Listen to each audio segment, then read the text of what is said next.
행동주의 펀드 중에 또 대표적인 게 얼라인 파트너스라는 곳인데요. 이쪽에서 솔루엠 지분을 획득했다라는 이 소식 자체만으로도 시장에서 꽤 주목을 했던 이슈였습니다. 그 의미가 무엇인지 궁금한데요. 조호진 타큐온 뉴스 대표와 함께 알아보도록 하겠습니다. 대표님 어서 오세요. 예, 안녕하세요. 네, 일단 얼라인 파트너스가 뭐지라고 생각하시는 분들이 있는데 예. 어떻게 보면은 한국에서 굉장히 중요한 의미를 부각시킨 예. 그런 행동주의 펀드 중에 하나였잖아요. K 펀드. 예. 네, 좀 소개를 좀 부탁드릴게요. 네. 그 행동주의 펀드라는 건 이제 사실 모든 주식 투자는 지금 시청하신 분들을 포함해서 모든 주식 투자는 기업의 주가가 좀 낮으니까 사실은 내가 주식을 매수한 다음에 시간이 지나서 낮은 주가가 높아지기를 바라는 거죠. 높아지길 바랐을 때 그러면 내가 차익 실현을 하겠다는 것이 모든 이제 주식 투자의 기본입니다. 그러면 내가 산 주식이 높아져야 할 이유는 원래는 대개는 무엇이냐면 이 기업의 매출 성장률이 앞으로도 20%, 30% 계속 뛰어오를 것이다. 그래서 성장률이 되게 중요합니다. 성장률이 없으면 사실은 주식 투자할 이유가 없습니다. 그래서 매출 성장률이 기대되는 종목이 그럼에도 불구하고 그거를 감안한다면 주가가 저점이니까 매출 성장률을 나는 지금 알았지만 시장의 다른 이제 플레이어들도 투자자들도 안다면 이 회사를 살 것이고 그래서 살려고 하는 사람이 수요가 많아지면 그러면 이제 주가가 올라가니까 그때 내가 차익 실현을 할 수 있겠다라는 것이 이제 일반적인 주식 투자인데 이거와 또 다른 방식의 주가를 갖다가 저점으로 판단한 기준이 있습니다. 뭐냐면 매출도 중요하지만 이 회사가 상당히 이제 그 주가가 더 올랐어야 되는데 오르지 않은 이유가 있었다. 그 이유가 살펴봤더니 예를 들면 이 회사의 경영진이나 이사들이 쓸데없이 다른 곳에 돈을 퍼주고 있더라. 뭐 좀 전문 용어는 터널링이라는 용어가 있습니다. 뭐냐면 이제 빨대를 하나 박아놓고 외부에서 이 회사가 무슨 자기 회사인 양, 뭐 주주도 아닌데 그 자기 회사인 양 그 수익을 갖다가 매출을 갖다가 효용하고 있다는 거예요. 이런 걸 발견하고 야 그러면 이거 고쳐라. 근데 고치려고 하는데 사실은 이사들이나 경영진이 고치기 싫다는 거예요. 그러니까 그걸 갖다가 내가 강제로 고치게 만들겠다. 행동을 시켜주겠다. 이게 행동주의 펀드입니다. 그래서 이제 그 오늘 소개해드린 얼라인 파트너스는 이런 행동주의 펀드 중에 하나이고 우리나라 이제 토종 그 금융기관 중에 하나다. 이렇게 이해하시면 되겠습니다. 네. 그러니까 어떻게 보면 K토종 행동주의 펀드라고 보시면 됩니다. 예. 근데 원래 이제 소액주주들이 예전에 이제 힘이 없었으니까 지금도 마찬가지라서 이걸 자꾸 개선시키려고 하는 이제 풍토가 조성되는 거고요. 그렇죠. 예. 그러니까 기업들이 어떻게 보면은 일방 통행식 그런 행동을 좀 못하게끔 예. 방어하고 일정 부분 우리도 좀 어떻게 보면 공격할 그런 무기를 갖고 있다라고 보여준 대표적인 사례가 있는데 지배구조 관련해서도 이게 변화가 가능하다라는 또 상징적인 의미도 있었었어요. 그렇죠. 예, 그래서 예. 아까 이제 저희 코너 직전에 이제 네. 얼라인 파트너스가 이제 솔루엠에서 지분 투자를 했는데 목적이 단순 투자가 아니고 일반 투자다라는 걸 언급했는데 그걸 잠깐 더 설명을 드리면 우리가 주식을 샀을 때는 대부분 이제 의뢰권 있는 보통주를 삽니다. 보통주를 사면은 주총에 대한 의뢰권이 있죠. 의뢰권인데 다 그러면 똑같은 단순 투자지, 일반 투자지 무슨 차이가 있냐 이렇게 생각할 수 있는데 단순 투자는 의뢰권을 갖고 있는데 주총에서 안건이 올라왔을 때 내가 찬반만 할 수 있습니다.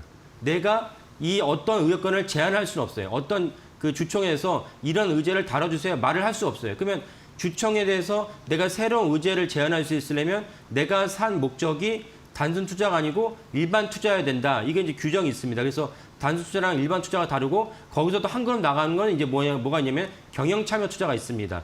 이런 거 이렇게 세 가지 종류가 있고 세 가지 종류가 특별히 국민연금이 이제 여기에 중요한데 국민연금의 대부분 단순 투자인데 어느 날 공시를 보면은 전혀 지분의 변동이 없어요. 근데 갑자기 왜 공시를 했지라고 자세히 살펴보면은 국민연금이 내가 이 회사가 지분 변동이 없음에도 불구하고 공시한 이유는 과거에는 단순 투자, 제가 설명드린 대로 국민연금조차 의결권에 대해서 행사를 하긴 하지만 안건이 올라왔을 때 거기 찬반만 제시할 뿐이지 국민연금 스스로가 능동적으로 이런 안건을 다뤄주세요 라고 제시하지 않겠다. 근데 국민연금이 일반 투자로 투자 목적 바꿨을 때는 능동적으로 안건을 제시하겠다. 그럼 능동적으로 안건을 제시하겠다는 거는 예를 들면 어떤 회사를 M&A 하자, 어떤 회사를 팔자, 또 심지어 이사 중에 경영진 중 한 명을 해임했으면 좋겠다. 이런 안건을 제시하겠다는 것입니다. 그러니까 되게 일반 투자라는 표현이긴 하지만 사실은 이제 거의 경영 참여에 근접한 그런 능동적이고 역동적인 역할을 하겠다는 것을 얼라인 파트너스가 공시에서도 표시했다 이렇게 보시면 되겠고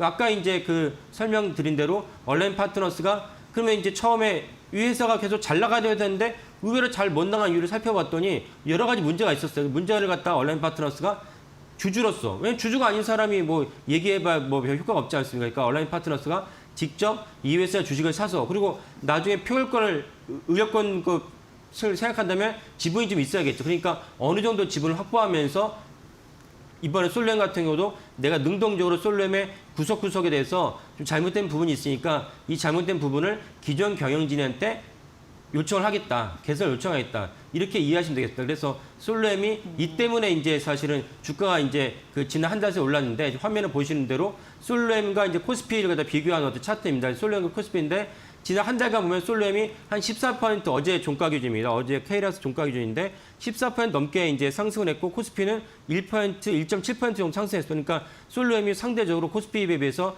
13% 정도의 아웃퍼폼한 실력을 보여줬는데 그 이유는 얼라인 파트너스가 지분을 매수를 하면서 똑같은 상품에 대해서 수요가 많아지면 가격이 올라가지 않습니까? 그래서 주가에서도 수요도 중요한데 솔렘이 이제 대해서 얼라인 파트너스가 지분을 획득하면서 주가도 같이 올라갔고 그리고 사실은 이제 그 솔렘의 기대는 또 제가 오늘 소개해드린 동일한 기대는 뭐냐면 얼라인 파트너스가 과거에도 사례가 있듯이 그 사례를 적절하게 잘 적용해서 행동한다면 솔렘이 아픈 부위를 갖다 잘 도려낸다면 솔렘이 더 우량 기업으로 거듭나면서 주가가 더 뻗어나올 수 있겠다라고 이제 생각을 얼라인 파트너스도 하고 저도 그 점에 일부 동의하기 때문에 오늘 지금 말씀드립니다. 네. 그러니까 솔렘 기업 자체적으로 내부적으로 무슨 문제가 있는지 예. 그런 부분으로 개선 가능성을 좀 요구하는 듯 이런 분위기가 좀 있다는 거고 얼라인 파트너스가 그걸 해주지 않을까라는 일정 부분 기대감 이런 게 있나 봅니다. 그러니까 과거 사례를 통해서 이게 가능할 수 있다라고 내심 좀 기대하는 것 같은데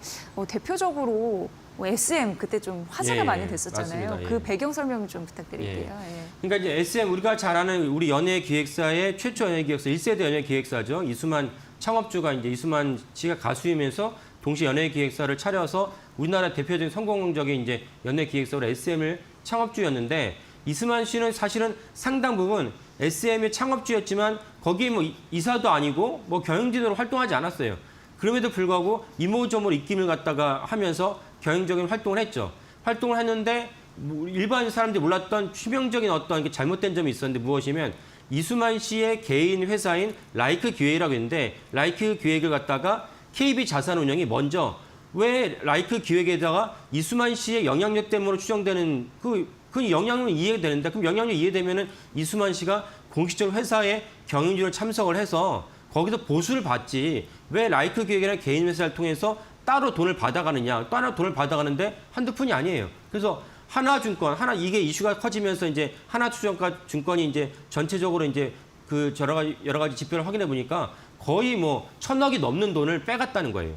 그러니까 이 부분을 갖다가 KB자산운용이 지적을 했는데 SM의 대표이사, 이성수 대표이사가 그 당시 대표이사가 이수만 창업주의 조카예요. 그러니까 사실은 얘기를 했지만 나는 잘 모르겠고 전혀 이제 우의독 경식으로 고치지 않았어요. 그 상황에서 지속된 다음에 이제 소강 상태로 접어들었다 했는데 그때 갑자기 얼라인 파트너스가 뛰어들면서 아까 말한 일단 지분을 획득을 하고 그 다음에 조목조목 문제를 제기합니다. 다시. 그러면서 SM의 경영진을 찾아가면서 말을 하다가 결국은 이제 두 번째 하니까 SM의 이성수 대표가 두 번째 이의제기했을 때 받아들여요. 그래서 이수만 씨랑 결별을 하니까 라이크 기획으로 갔던 최소 연간 100억 원에 대한 현금이 없어진 거예요.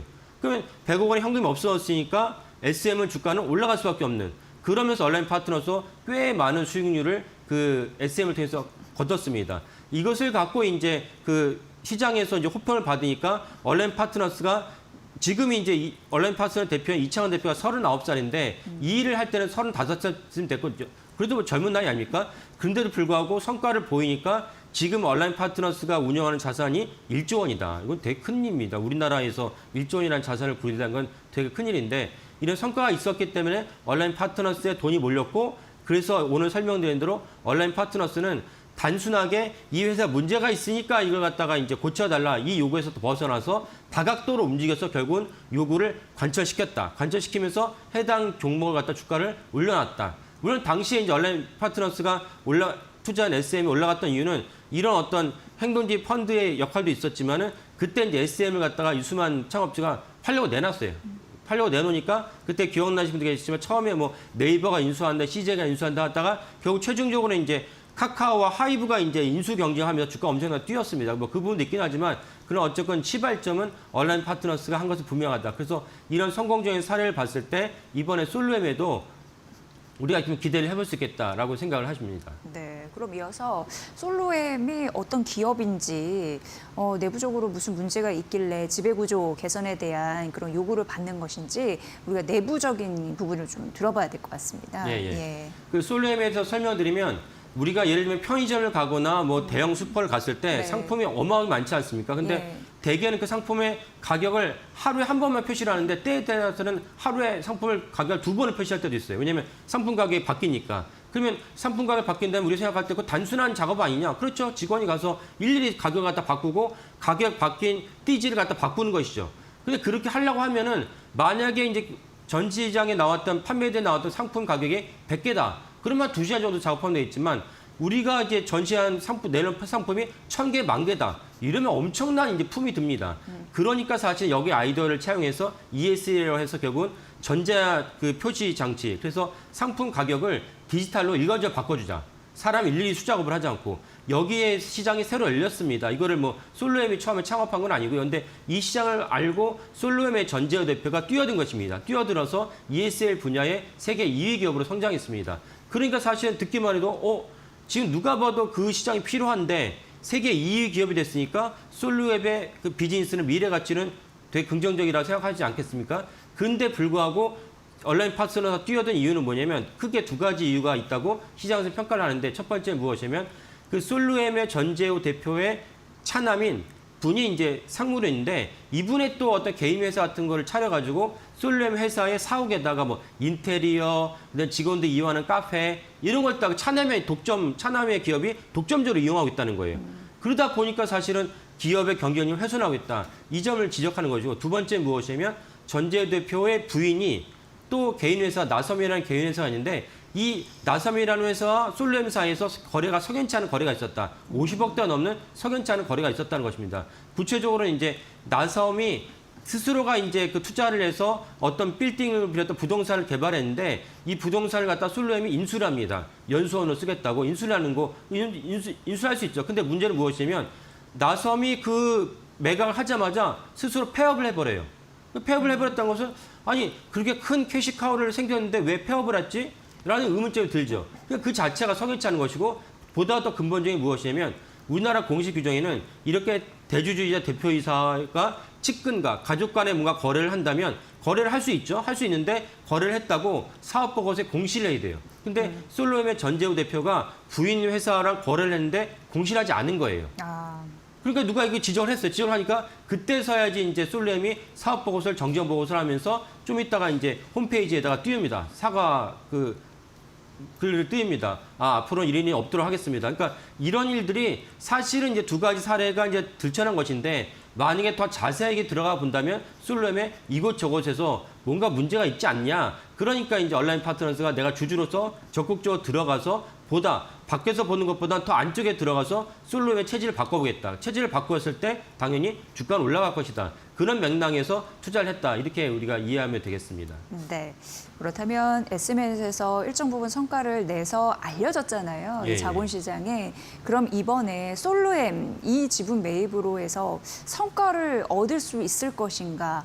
그리고 소액 주주들의 이게 저평가 이런 부분을 좀 올릴 가능성도 있으니까 그런 니즈도 반영이 될 것인가. 이에 대해서는 어떻게 보세요? 예, 그래서 과거에도 이제 온라인 파트너스가 그런 성과를 거뒀으니까 이번에도 동일한 성과를 거둘 것이라 예측하는 것은 타당한데 과거보다 더 성과를 거둘 가능성이 높다라고 보는 이유는 무엇이냐면 시대가 바뀌었다. 우리가 제가 몇 번 소개해드렸지만 이재명 정부가 출범하면서 상법 383조 3항을 갖다 개선을 했어요. 그래서 이제 이사들이 더 이상은 회사뿐만 아니라 주주들을 위해서도 충실의 의미가 다해야 되는데 아까처럼 만약에 솔루엠이나 모든 상장사 이사들이 회사를 위해서 열심히 일했지만 주주들에게 손해를 끼치는 결정을 했다. 그럼 배임에 대해서 민형사 소송을 당할 수가 있습니다. 그런 법적 근거가 상법 개정으로 됐습니다. 그렇기 때문에 더 이상은 솔루엠이 이사들이 예전같이 그런 어떤 문제가 되고 구설에 오를 만한 행동은 못할 것이다라고 이제 여겨진 것이고, 그리고 최근에 또 이제 어떤 변화가 있냐면 감사위원을 선출하는데 지배주주 말고 소액주주가 다른 주주들이 원하는 감사가 선출될 수 있도록 법이 또 개정됐습니다. 그래서 이런 것들을 바탕으로 했을 때 아까 말씀드린 얼라인 파트너스가 열심히 활동한다면 솔루엠에 대해서 또 한 번 이제 감사위원을 갖다가 선출할 수 있고, 감사라는 거는 상장사에 막강한 권한을 가집니다. 일일이 다 들여다볼 수 있거든요. 그런 맥락에서 사실은 더 실현될 가능성이 높다고 보는 거고, 지금 화면을 보시는 대로 솔루엠 지배주주를 보면 현재 이제 대표 일가가 가지고 있는 지분 17%가 안 됩니다. 근데 오늘 말씀 얼라인 파트너스 8% 넘고, 얼마 전에 솔루엠 얼라인 파트너스보다 더 먼저 지분을 인수했던 VIP 자산운용, VIP 자산 8%인데 VIP 자산운용은 펀드 규모로만 보면 우리나라 민간 기업은 1위 기업인데 능동적으로 행동지 펀드라고는 지향하지 않지만 사실은 좀 바뀌면서 체질이 바뀌면서 행동지의 좀 그 성격을 딱 가미하고 있습니다. 그러니까 VIP 자산운용도 얼라인 파트너가 손잡고 그 솔루엠의 대주주로서 역할을 할 수 있고, 국민연금 지분까지 합치면 현재 대주주보다 압도적으로 지분이 많습니다. 그 국민연금 역시 사실은 이제 내가 투자하는 회사가 체질을 바꿔서 주가를 높이겠다는데 누가 싫어하겠습니까? 그리고 예전엔 국민연금이 그냥 뭐 이렇게 국민연금이 존재하는지 존재하지 않는지 알 수 없는 그런 경우가 되게 많았습니다. 제가 뭐 국민연금을 많이 비판하긴 했는데, 그런 국민연금이 시대가 바뀌었기 때문에 당연히 국민연금이 알아봤더니 근거가 있어요. 그러면 얼라인 파트너스, VIP 자산운용과 연대라면, 3자 연대라면 사실 지금 경영진을 갖다 심지어 축출할 수 있는 그런 지분을 갖고 있다. 그러면 획기적인 변화가 일어날 수밖에 없고, 현재 대주주는 솔루엠에 대한 많은 제한을 갖다가 수용할 수밖에 없지 않냐라는 생각을 합니다. 얼라인 파트너스가 지분 8% 이상을 취득하는 동안 솔루엠은 내부적으로 몰랐다고 하더라고요. 예. 뭐 승계 이슈도 있고 지인 채용도 있고 말씀드렸다시피 뭐 거래 의혹도 있고 뭐 정신없는 와중에 뭐 이런 건가 뭐 이런 생각도 들고, 어찌됐건 얼라인 파트너스 후속 행보는 아직까지 얘기는 안 하고 있는데 그런 절차를 갈 것이다라는 그렇죠. 예상을 할 수 있으니까 이 부분 잘 또 고려해 보시기 바랍니다. 자, 오늘 조호진 타쿄뉴스 대표와 함께 알아봤습니다. 잘 들었습니다. 예, 감사합니다.